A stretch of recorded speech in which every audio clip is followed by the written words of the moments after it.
Well, welcome, guys. So this is the first episode of the Four Ps in a Pod. Our idea of this podcast is to really discuss personal development, motivation, and also how to handle, your finances when it's in regards to just saving money, when it's in regards to investing, also in regards to just like purchasing your first home. And, just to introduce ourselves, I'm David Davis. I'm Orville Davis. Anthony Messam. And Andre Messam. And I feel that the four of us here today, we're not to brag, but I think we're all pretty kind of ahead of our age group in terms of just knowledge that we pertain in different categories. And we felt that you guys would find a lot of value in terms of some of the things that we wanted to speak about.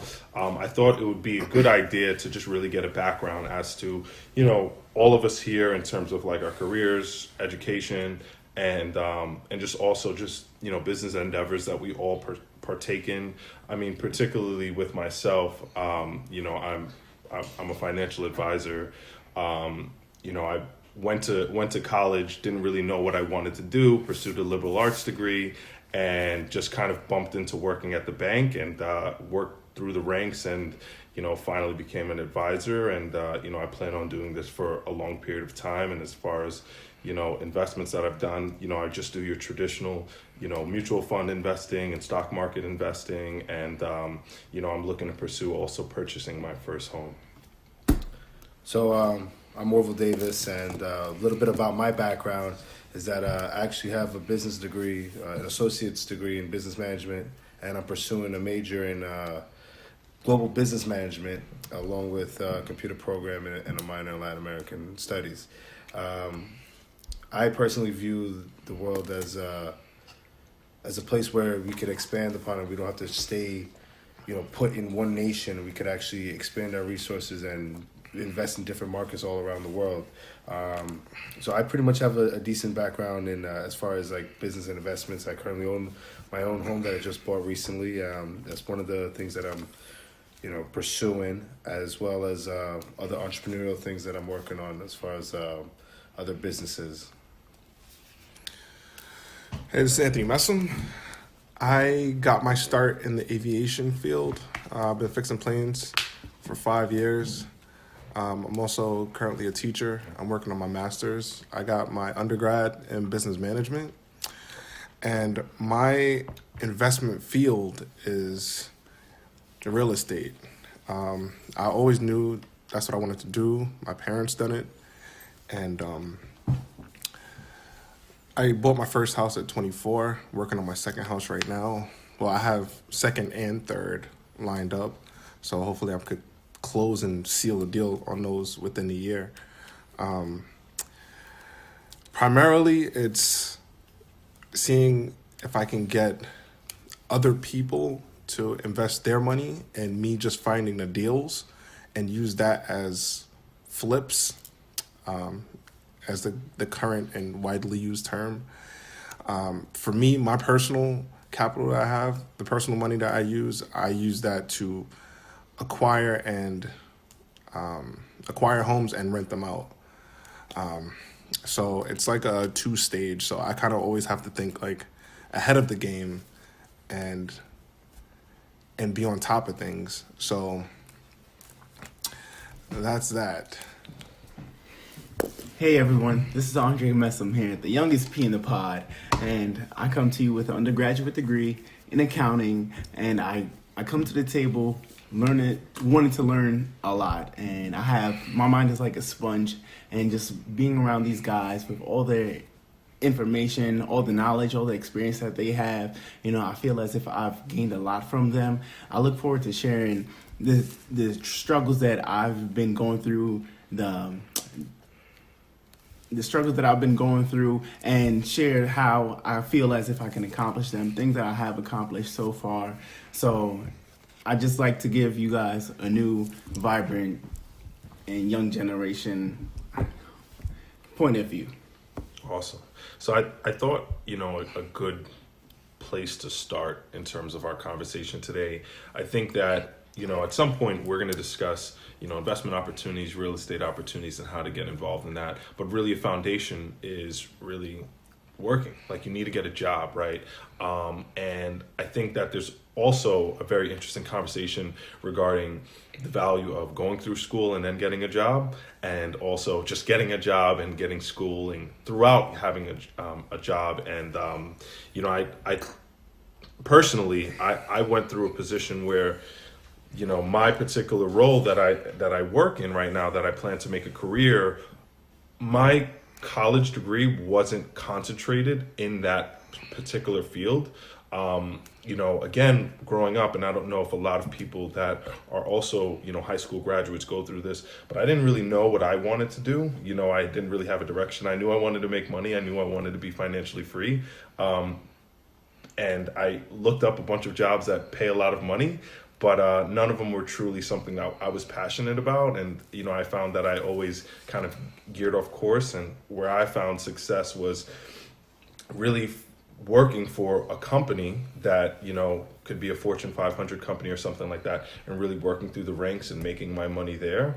What are your guys' opinions on like the whole getting a degree and then pursuing a job, or like, is there value in, getting a master's and then waiting until getting the right job, after that? I mean, what's kind of any one of you guys could kind of speak on this? Well, being the most recent person out of college and going into the work field, it definitely helps if you have an idea on what you want. I have a couple of friends who didn't know what they want, but they gained so much value by not going to college right away, or maybe doing 1 year in college and saying, you know what, I don't know what I want. At least I took these entry classes, so that got the platform out of the way, and I can always transfer those credits.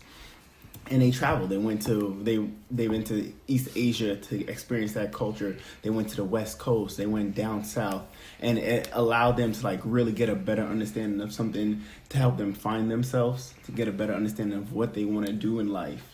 So I think that was a great value. And now that and then even like looking back from when they were a freshman in college and they only got maybe a 2.3, to taking time off, finding out what they want to do, and now they're in undergrad and now they're getting 3.5, 3.8. I said, wow, I never even got anything like that in my life. So it becomes more meaningful if you feel lost. It becomes more meaningful, and you know that there's a bigger waiting behind it, because you're like, wow, all my other friends are the same age as me and they have their degree, they're working already, and you kind of feel more accountable, So, but in my case, I went straight into college right away, but because I had an idea. But I think it's definitely beneficial if you kind of feel lost to get out there, get your hands wet in other things, and see how it affects you. I think it's it's a dynamic question, because it depends on your personality. If you're a person that's really social and you're eager, I think you should go out there in the world, because you don't know what you like until you experience everything, right? So you can just try different things and then you can find your niche. On the other hand, if you're just like a book person and you're kind of to self, going through school might just be for you. As far as you, Dave, like you're a pretty dynamic person. You're social. You're very smart, and you know how to work. So like your work ethic is great. So it was easy for you to work through the ranks. Like I had no doubt with that. You know what I'm saying? As far as having a dynamic personality as you do, it takes a lot of effort, and a lot of people kind of don't have it. So the not going to school thing is not for everybody. Everybody can't just drop out of school and just be successful. Everybody's not a Zuckerberg, so or Jobs. So you just have to find your niche, but you have to always push for the progression. You can't just be out here lollygagging and expect, something's just going to fall into my lap. It doesn't work that way. Well, wow, I think all three of you make really great points. And, one thing that I wanted to talk about that I noticed is that, I've seen this work on both ends, right? Whether, you go to school and then you get your degree and then you find a job, and I feel like that works in certain disciplines. However, I've also seen people like take time from school, take a break, and actually work in the real world, and then decide that okay, now it's time to go back to school, and they have more of a discipline. And for me personally, I went to school right after high school. I went to college right after high school, and for me, I knew what I wanted to do. I knew I wanted to go into business, but I wasn't taking it as serious because I was coming out of high school. My maturity level wasn't as high as it needed to be in order for me to take it serious. So, rather than being disciplined and going to class, I was dropping out to go hang out with friends. Even though I knew that I wanted to do I wanted to do good in school, but it wasn't that important to me. When I had to take time out from school for personal reasons, and then go into the real world, work. I was working on my own business, and then I actually had to go work for people because of financial difficulties. I was able to come back into school with a different mindset, and that allowed me to be on the dean's list every semester because I stopped caring about hanging out with friends or trying to talk to whatever person in the classroom. None of that mattered to me. What mattered to me is okay, time is running out. Everybody's has their degrees. They're doing well in their life, and I'm approaching 30 soon. So I need to get it together and just focus on what's going on in class. No more hanging out in the back of the classroom and trying to make friends and all that. The only friends I'm focused on making is the professor as my friend. So I'm sitting in the front of the class, and that ensured that I would get A's all the time. Now, there's some cases where where working first will benefit you because a lot of jobs have tuition programs, so they'll actually pay for you to go back to school, which is a win-win. And you maintain a certain grade, and they will reimburse you the money for your classes, and that's pretty beneficial. And you gain work experience. So when you get your degree, you're more attractive to other employers because you have experience, and you have your degree. So you're not just a bookworm. You actually have something on paper that shows that you have done work, and you have the knowledge, and you can merge the two. And that's the thing that I think a lot of people are forgetting, that it's not just one side is better, but if you blend the two, it could work out for you. Yeah. I think that, a big struggle with a lot of people that go through school is the expectation that they're going to get a job as soon as they get this degree, right? They're going to come out of school, they're paying all this debt, and the expectation is I'm going to jump out and I'm just going to get a job. And I feel like what I'd like us to spend a little bit of time speaking on, I feel that a lot of people they understand with online applications, ZipRecruiter and Snag a Job and Monster Job and all these things. And I think that those sites are very passive in terms of going about it. And I'd like to talk a little bit about networking and speaking about just the good old fashioned in person, shaking someone's hand and building connections in respective fields, and how to kind of go about that, the basics of it. I feel like a lot of people, they can stay on the computer for an hour, just filling in applications for a number of jobs, or they can spend that same hour, going to a networking event or something like that and shaking hands and kind of speak about, I think, one is more effective than the other, but kind of want to get your guys' viewpoint on that. I feel like people lack a lot of grit when they come out of school. They're kind of, they know all the book stuff, but they don't really have the street smart, so to speak, right? They don't know how to speak to a person and really develop a relationship. So I just kind of wanted to get your guys' takes on just overall networking and how to go about networking and what to talk about when you're meeting a person within a respective field that you're interested in.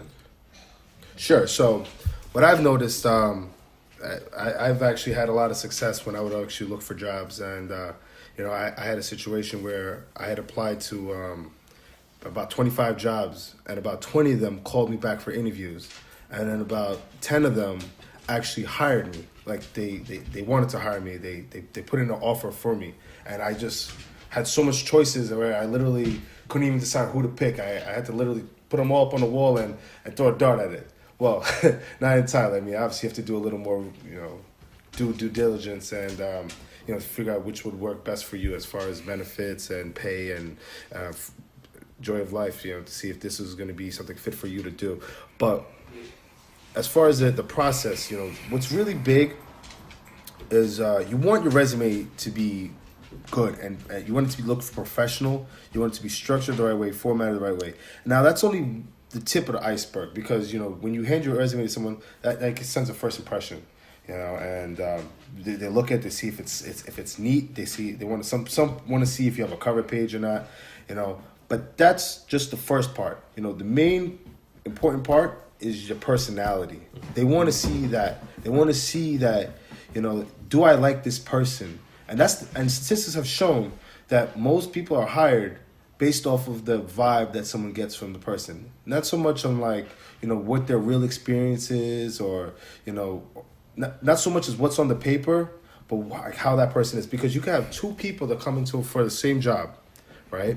And one person can have a slightly better resume, but both get called in for the interview. The person with the better personality will get that job over the person that has more qualifications. If there's somewhat of a relativity in the levels of their accomplishments. Yeah. Because people want to see, do I like you? Did you shake my hand the right way? Can you talk about something that I can relate to? Are you calm? Can I see myself working with you? Can I see you grow throughout the company? Can I see you working with my other employees? And I think that is a huge part that a lot of people need to develop. It's personality. You have to have that down packed. And as far as going to network events, that's a huge thing. So you want to have your resumes ready if you're going to these network events, because sometimes they'll be like, okay, sure, send me your resume, right? Or do you have a business card? Something along the line where they can remember. You want to set a lasting impression on their head, so that if you think about you want to be familiar. You don't have to know everything about everything. But if you know a little bit about a lot of different things, if you notice that someone likes a certain sports team, or you want to touch a little bit about that, just a little bit, so that they can see that you're kind of interested. If you hear that, if you hear the last name and you notice that it's from a certain region, right? You maybe want to talk a little bit about that. Try to touch base, because as my father would tell me, people want to know that you want to touch into their culture. If you could touch their culture, you could touch their hearts. If you could touch their hearts, you could touch their pockets. So I, growing up with Anthony and just hanging out with him, he's always been a very sociable person, and I'm really interested in, your take on networking and just the basics, right? I feel like a lot of people are introverted by nature, right? They can certainly go on a social networking site and write a message, right? But just in person, a lot of people get nervous. They don't know what the hell to talk about. They don't know how to break the ice. And I thought that, if you have any tips on when you first meet somebody within a respective field, or how do you kind of make it from the awkward ice that's between you guys to being able to just have a genuine conversation? So just keeping it brief, I think one networking event with a plan is better than applying to 25 different companies. It's much more personable by you talking to someone, shaking their hand, getting a vibe, posture, the smell of your breath. You talking to somebody, it brings you so much farther, especially when I say it depends on how hungry you are. Somebody that's of a certain caliber of success can definitely see the hunger in you, because you remind them of their self when they were your age. Right. So, and I think it's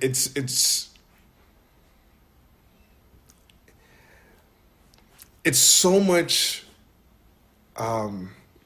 It puts you in a different space than just looking at a resume.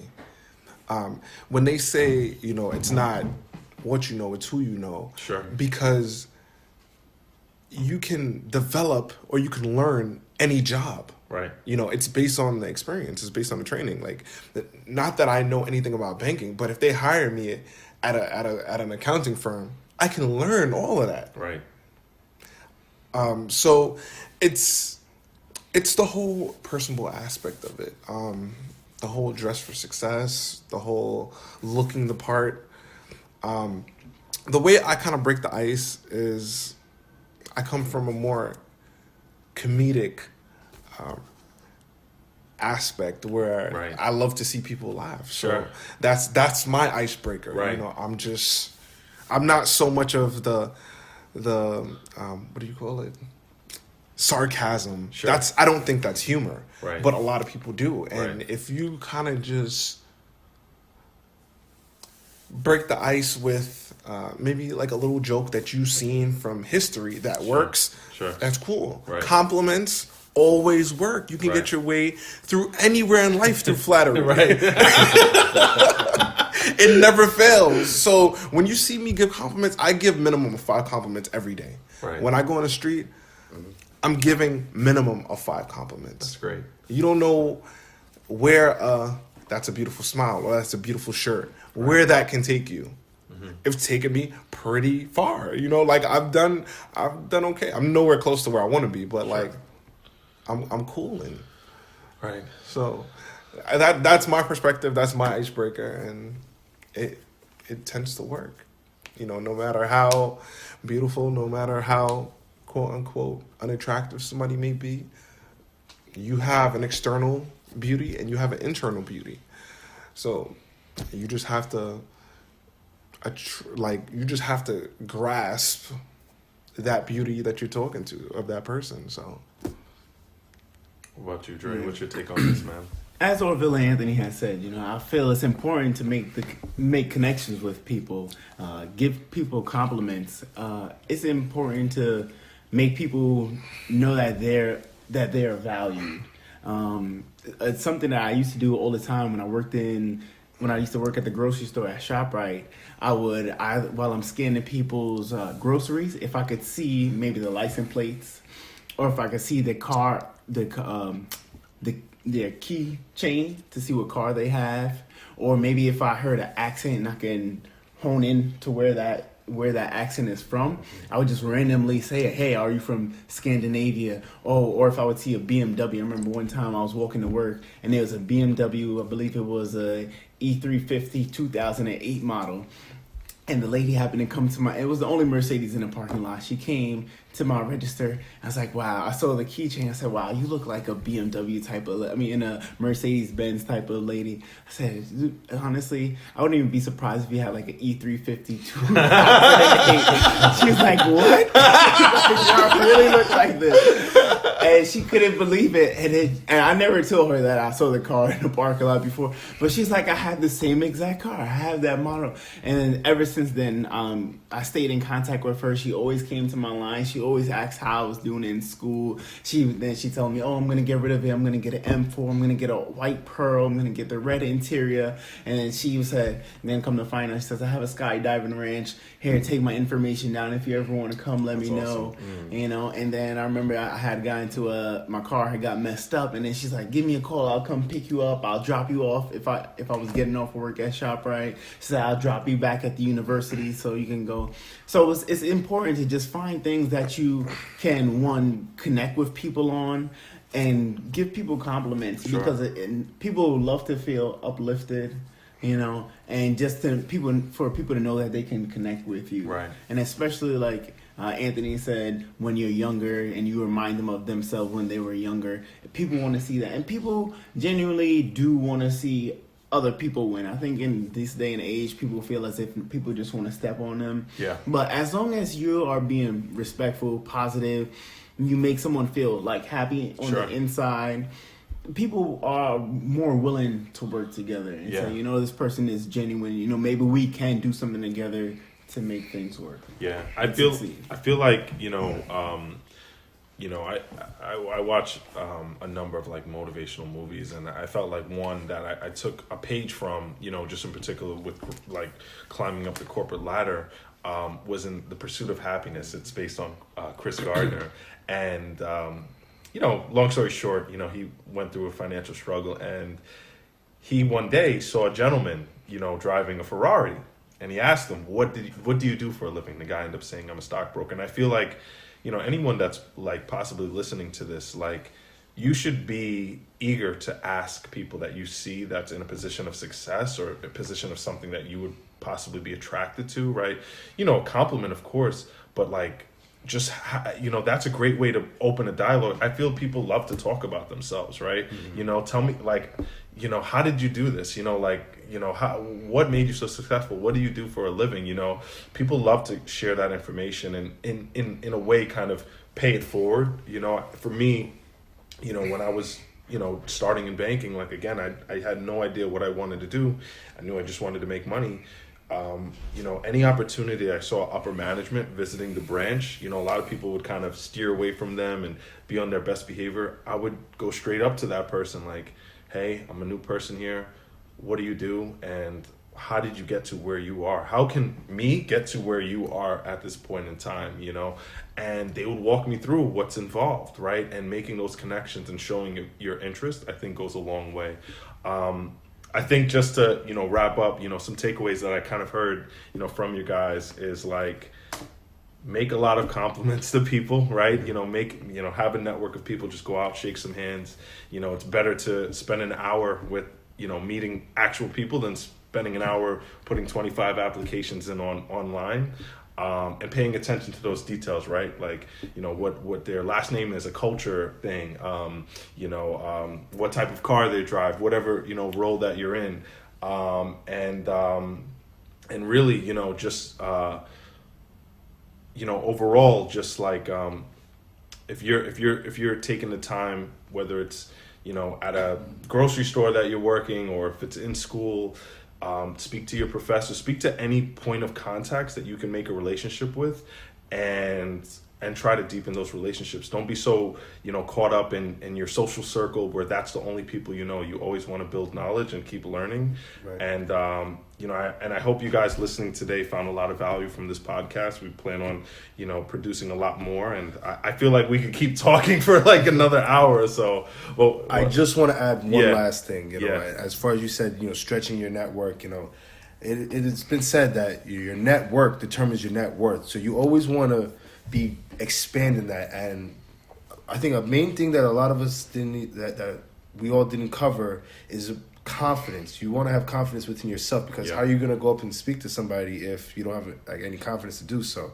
So like part of that is developing self-confidence. Whether it is you're listening to a motivational video on YouTube or something, or listening to messages, or just self-affirmations in the morning and telling yourself that you could do it, because you want to be confident in yourself, because people can sense the confidence within you. Sure. And this will allow them to talk to you, because all this information is good and all, but it doesn't work unless you actually go and do it. And part of actually doing something is actually having the confidence to do so. Makes sense. The number one person that you should compliment is yourself. There you Wake go. up in the morning and say, hey, I'm sexy. No, that's great, man. Guys, I thought this was great, man. Thank you for your time, and we'll see you guys next week.